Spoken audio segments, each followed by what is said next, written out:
Balik sama gua di Jendela Ramadan Indonesia. Saya punya satu pertanyaan buat Anda semua yang lagi sahur di rumah ini. Anda makan apa? Kenapa saya tanya? Karena saya penasaran apakah pola makan Anda dan jenis makanan Anda berubah saat pandemi COVID-19 ini. Dan perilaku-perilaku lainnya yang akhirnya harus berubah seperti cium tangan. Kalau dulu memang sudah menjadi sebuah budaya sendiri di Indonesia, anak kecil cium tangan pada orang tuanya. Kayaknya sekarang itu sudah tidak bisa lagi karena berbahaya juga. Jadi banyak hal yang berubah.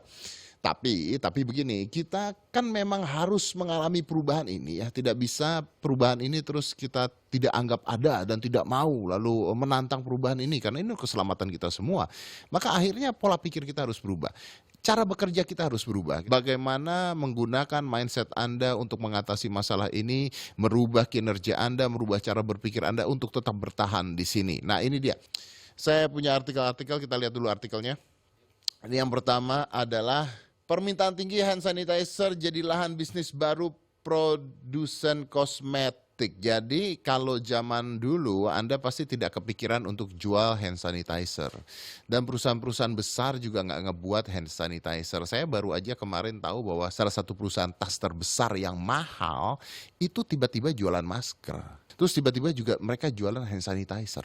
Ada tempatnya gitu, ada pouchnya gitu ya. Karena mereka mungkin mikir kalau jualan tas sekarang agak sulit. Jadi mereka harus ngikutin pasar. Akhirnya mereka jualan hand sanitizer. Dan hand sanitizer ini akhirnya dibeli sama orang banyak. Dan walaupun kita tahu cara buatnya, banyak orang yang bisa mengambil keuntungan dari hand sanitizer ini. Mungkin ini salah satu ide hand sanitizer dengan wangi yang berbeda-beda. Yang kedua, coba kita lihat yang kedua. Pandemi COVID-19, jamu tradisional di kampung pejabat banjir pesanan. Nah, kalau Anda tahu bahwa jamu ini kan dari dulu dipercaya meningkatkan imunitas tubuh, jadi obat yang alami, herbal. Kalau dulu mungkin orang agak malas minum jamu, sekarang orang sudah berpikir bahwa oke, ini mungkin untuk kesehatan. Jadi sekarang orang mulai konsumsi jamu.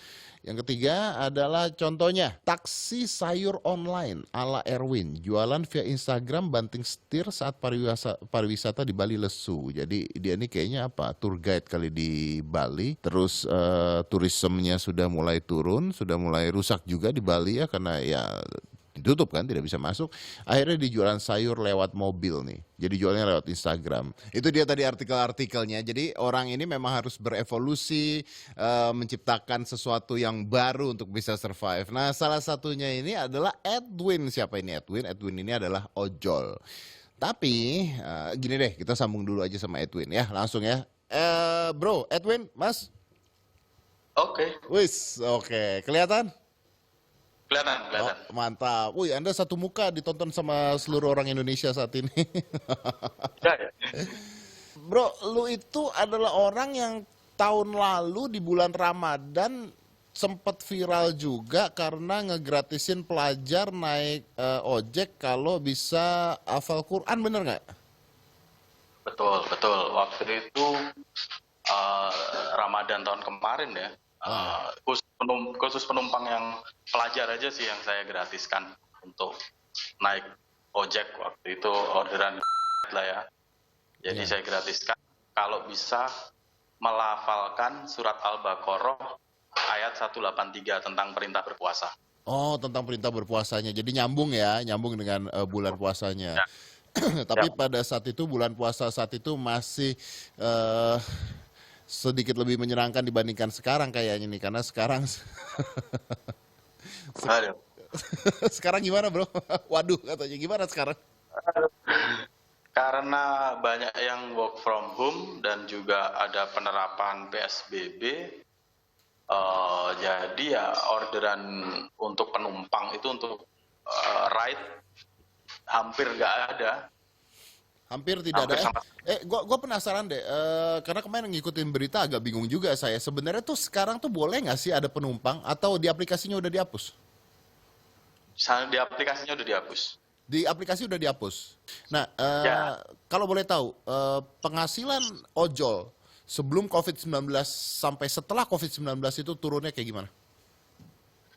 wah jauh Mas Didi, jauh. Jadi kemarin sebelum pandemik ini atau COVID-19 ini masuk, kita pulang bisa bawa 150-200 ribu dalam sehari. sekarang ya kita cuma bisa bawa pulang 50.000, 60.000, jauh Mas Didi. Wih, jauh ya, jauh sekali ya. Ya. Kalau kalau dulu tuh 150.000, 200.000 itu sudah untung, bro. Wow, udah bisa buat beli bensin, bisa taruhlah untuk makan paling kepotong 30-50.000, kita pulang masih bawa uang 100.000, masih inilah, masih untung banget lah. Tapi sekarang udah nggak lagi. Sekarang udah nggak lagi. Nah itu dia, makanya kan teman-teman ojol juga kan pasti mengalami hal yang sama semua nih. Nah lu sendiri bro, lu gimana mengatasi ini, lu melakukan apa coba? Kalau saya kemarin putar otak Mas Didi ya, ini kebutuhan hidup terus jalan, sedangkan penghasilan nggak jelas dan hampir nggak ada gini. Saya bingung. Terus saya lihat kontak telepon saya, ada nama-nama customer ojol saya gitu. Ya.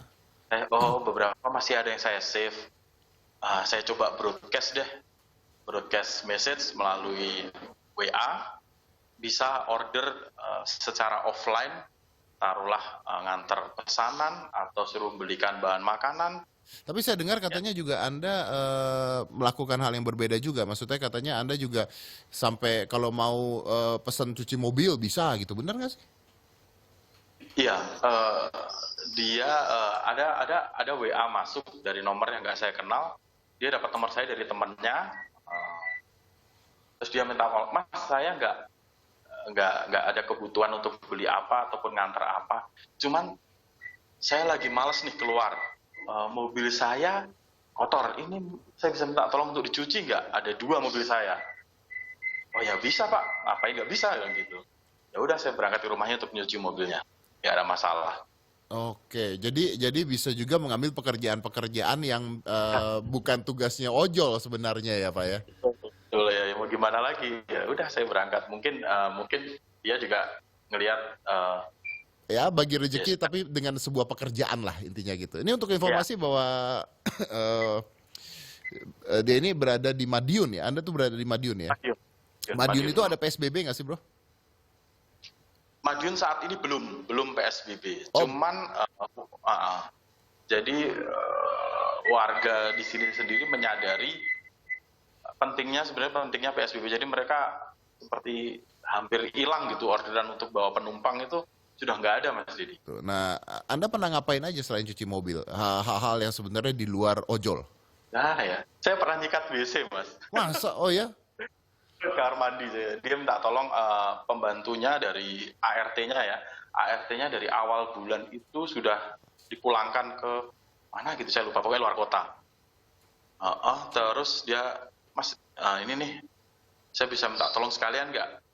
Ini kamar mandi saya kotor, ada di lantai 1 sama lantai 2.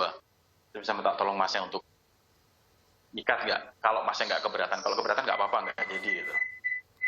Ya, akhirnya saya iyain. Anda lakukan juga? Saya lakukan juga.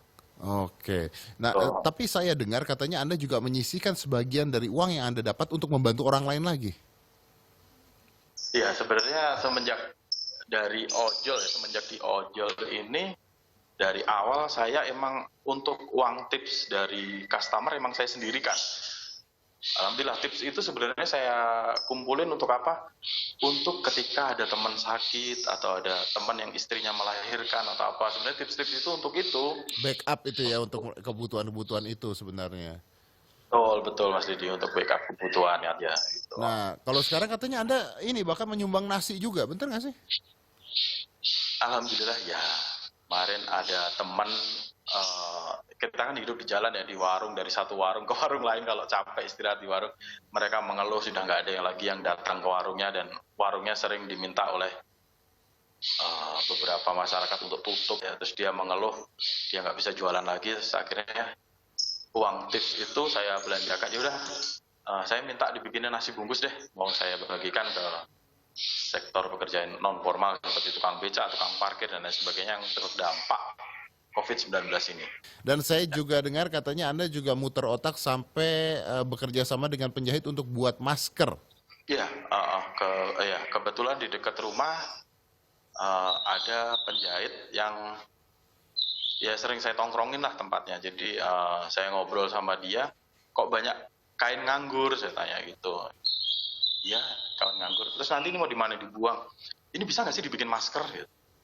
Bikin masker tuh kayak gimana? Terus kita lihat tutorialnya di apa ya, di channel itulah ya, YouTube ya. Kita lihat tutorialnya channel YouTube, berhasil gitu. Terus ini mau saya beli nih, ini berapa? Udah, kalau emang niatnya mau didonasikan ke teman-temannya, ke orang-orang yang ada di kerja di jalanan, ya udah kamu beli berapa aja deh, saya mau bawa gitu. Ya udah, saya beli waktu itu 50 masker, 50.000 Mas Ded. Oh murah ya, berarti 100.000 ya itu ya. Ya, Dan itu Anda bagikan atau Anda jual lagi Mas? enggak, saya bagikan.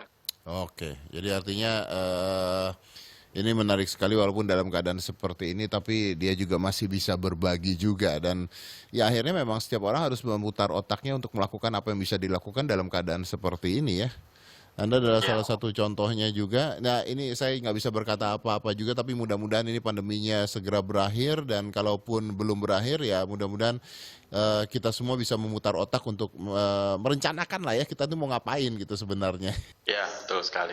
Oke, baik. Baik, sukses selalu Mas. Jangan putus asa, terus bekerja, terus memikirkan hal-hal positif pastinya ya, dan terus membantu orang. Terima kasih banyak. Ya, makasih Mas Dedi. Thank you. Kita udah lihat sendiri, mungkin ini juga bisa saja Anda rasakan ini bahwa sekarang kita benar-benar harus berpikir 2 kali lipat untuk apa yang bisa kita lakukan. Saya akan break dulu, saat lagi akan ada tausiah dari Ustadz Ali Nurdin dan saya akan kembali lagi di Jendela Ramadan Indonesia.